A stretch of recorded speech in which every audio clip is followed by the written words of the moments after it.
The bar wasn't the kind of place people visited to be seen. It was the kind of place they went to disappear, where the lights stayed low, the conversation stayed shallow, and everyone pretended they weren't counting the hours until Monday formation. She sat alone in the corner, a glass of water untouched beside a book that looked too serious for a Friday night. Nobody paid attention to her at first, because nothing about her demanded attention. She carried herself like someone accustomed to being invisible and perfectly content with it. Then the door swung open and 3 off-duty Marines stumbled in with the kind of loud confidence men wear when they think the world owes them approval. They scanned the room for an audience and found none, so they searched for a target instead. One noticed her, quiet, composed, unimpressed, and that was enough. He approached with the swagger of someone who'd never been forced to confront the limits of his own ability. She didn't look up. That irritated him. Ignoring a man like him was an insult, and his ego demanded correction. The punch came fast, thrown more out of insecurity than anger, a sloppy mixture of alcohol and pride. She took it without flinching, without fear, without even standing.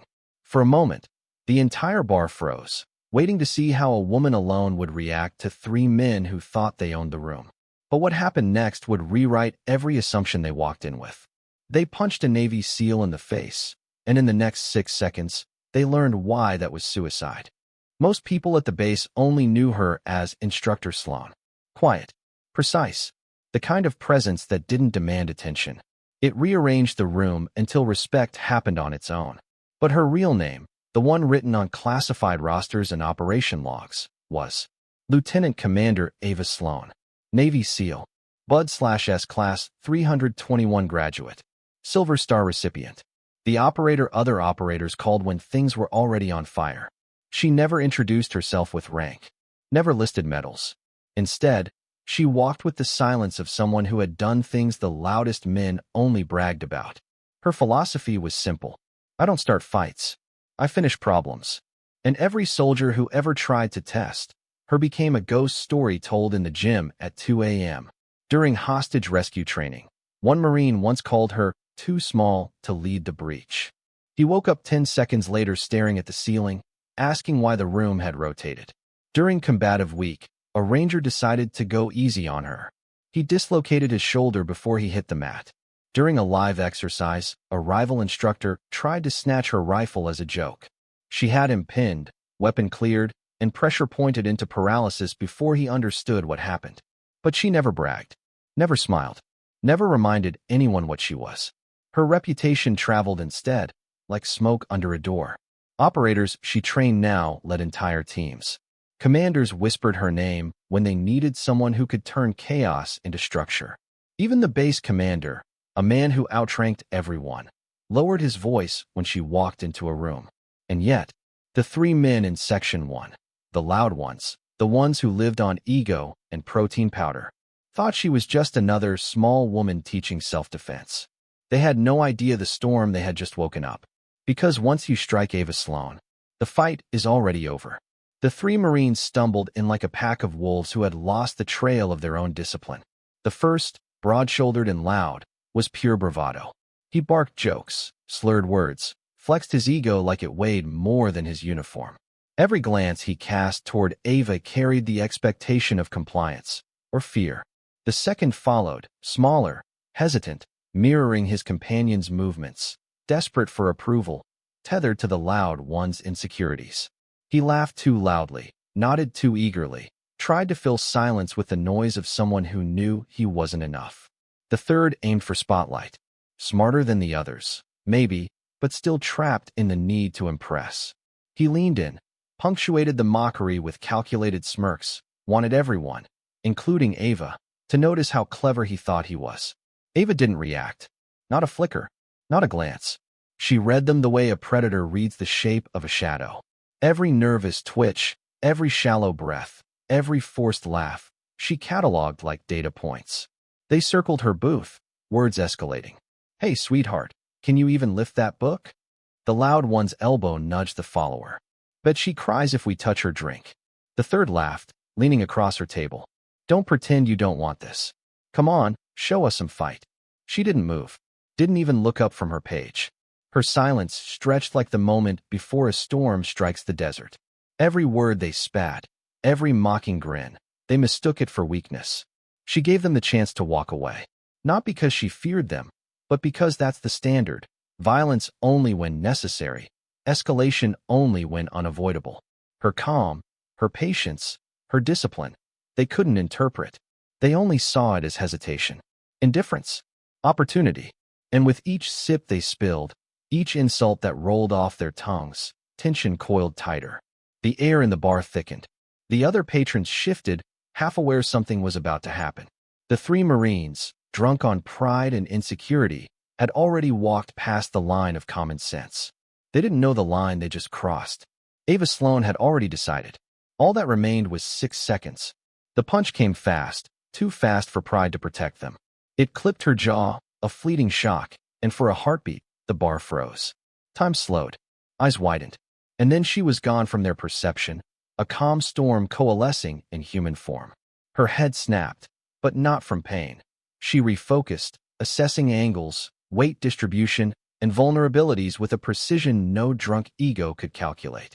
The loud one lunged again, a wild haymaker, confidence screaming from his veins. She met it with a subtle shift of her stance, guiding his momentum past her, twisting his arm behind him as though he had always been moving in her direction. The bar's air smelled of fear and spilled beer. The follower tried to intervene, smaller, desperate, fists flailing. She intercepted with the lightest touch, a tap here, a joint lock there, and he went down without realizing he'd surrendered. Pain registered, not humiliation. Control, not chaos. The third, the one seeking recognition, hesitated too long. That hesitation was all she needed. A step forward, an elegant redirection of energy, and he stumbled into his own friends. Each movement was choreographed by years of training, not improvisation. Pressure points exploited for compliance, not punishment. Leverage applied with surgical accuracy. Momentum redirected with the patience of a mathematician solving an equation of motion. No screams. No spectacle of brutality. Just the quiet, undeniable authority of someone who knew exactly how much force was required and exactly when to stop. Within 6 seconds, the three men were seated on the bar stools, restrained, disoriented, and alive, yet humiliated in ways ego alone could never recover from. The bar patrons stared, mouths open, understanding instinctively that something had occurred beyond the realm of ordinary human skill. Ava stepped back, hands relaxed, gaze scanning each of them like a teacher who had finished a lesson no one asked for, but everyone needed. The quiet devastation in their expressions wasn't about pain. It was comprehension. They had been measured, evaluated, and exceeded by someone they never thought existed. A woman whose calm was more dangerous than any rage. The reality was simple. Elite training doesn't boast. It dismantles silently, with zero waste, zero aggression beyond what is necessary. 6 seconds had rewritten every assumption these men carried into the bar. They had tested a Navy SEAL. And in those 6 seconds, they had learned why fighting her was suicide. By the time MPs arrived, the bar had emptied into whispers and sidelong glances. Ava stood near the counter, calm, collected, hands relaxed at her sides, eyes observing every detail as if cataloging data. No accusation, no dramatics. She simply stated what had happened, measured and precise. Facts. The clarity of truth hit harder than any punch. The fallout was immediate. The loud one, the instigator, faced non-judicial punishment. Rank reduction, mandatory counseling, reputational damage that would follow him long after the bruises faded. The follower and the third, eager to impress, fared little better. Corrective training, written reprimands, a clear line drawn between impulsive aggression and professional conduct. Their ego-driven attempts at dominance had collapsed spectacularly, leaving only consequences. Word traveled fast through the unit. Her commanding officer called personally, voice tight with discomfort, apologizing for the chaos, for the disruption. Ava didn't soften. Don't apologize for standards, she said, calm and unwavering. Enforce them. No ego. No satisfaction. Just a statement that excellence and discipline were immutable. Meanwhile, the instigator's world began unraveling. Opportunities vanished. Peers' respect eroded. Leadership began to question his judgment, his reliability, the foundation of his identity. He realized too late that the standard wasn't an abstract concept. It was a mirror reflecting his own inadequacies, the consequences of trying to assert dominance where none existed. For him, Ava became that mirror he had been running from all along. Each glance, each word, each memory of those 6 seconds was a quiet reminder. Strength without discipline was nothing. Aggression without control was self-destruction. And character, once exposed as deficient, could not easily be rebuilt. The lesson wasn't vengeance. It wasn't spectacle. It was inevitability. The actions they had taken carried consequences, and the law, the unit, and the standard itself ensured they were felt. Ava walked away from the scene untouched by resentment, leaving behind only clarity, authority, and the unyielding truth that competence and restraint mattered more than ego or bravado. In that aftermath, she wasn't a hero to celebrate. She was the embodiment of consequence, the standard incarnate. And for the men who had tested her, the lesson was seared into memory. Disrespect excellence at your own peril. Months later, the phone rang. Unknown number. Hesitation lingered in Ava's hand before she answered. Sloan, she said, calm, voice even. Silence on the other end. Then, a breath, ragged, hesitant. Finally, a voice she recognized immediately, rough, strained, broken by months of regret. It's me, he said, barely above a whisper. I've been thinking about everything. She listened. No interruption. No judgment. The sound of his shame filled the quiet space between them. I can't stop thinking about what happened. About you. About me. Did you plan it? His words trembled with desperation, the question that had haunted him from that night, a specter of ego and failure. Ava's response was measured, deliberate, and cold in its precision. I didn't plan for you, she said. I prepare for men like you. Silence hung. Insecure. Impulsive. Quick to violence. Quick to prove themselves where it matters least. You fit the pattern perfectly. You proved my preparation right. The line went still. And then the truth hit him harder than any physical strike ever could. You could have been great, she continued, voice calm but unyielding. But you quit on yourself long before you ever swung at me. The fight wasn't about your fists. It was about the choices you refused to make. You let fear and pride define your actions. You let weakness masquerade as courage. He swallowed, choked back a groan of frustration, shame, and the slow collapse of self-image. I don't deserve. No, she interrupted softly but firmly. You don't deserve forgiveness. Not yet. But that isn't the point. You aren't done. Not unless you stop moving. You have to build. You have to become someone who earns respect, not by forcing it, not by pretending, but by becoming worthy of it. You can't reclaim what you lost. You can only move forward and create something new. Her words were not pity. They were a mirror, showing him the distance between who he was and who he could be. For the first time, he felt it. The weight of his failure, yes, but also the faintest spark of possibility. The call ended, leaving silence and reflection in its wake. Ava didn't block the number out of anger. She didn't need to. The lesson had been delivered. The consequence had been met. The direction had been given. And in that quiet, she remained the standard incarnate. Not a tormentor. Not a nemesis. A guide who refused to pretend weakness was acceptable. The echo of her voice would follow him far longer than the sting of that night, leaving him with one undeniable truth. He was responsible for what came next, and only he could rise or remain broken. Monday arrived, quiet and deliberate.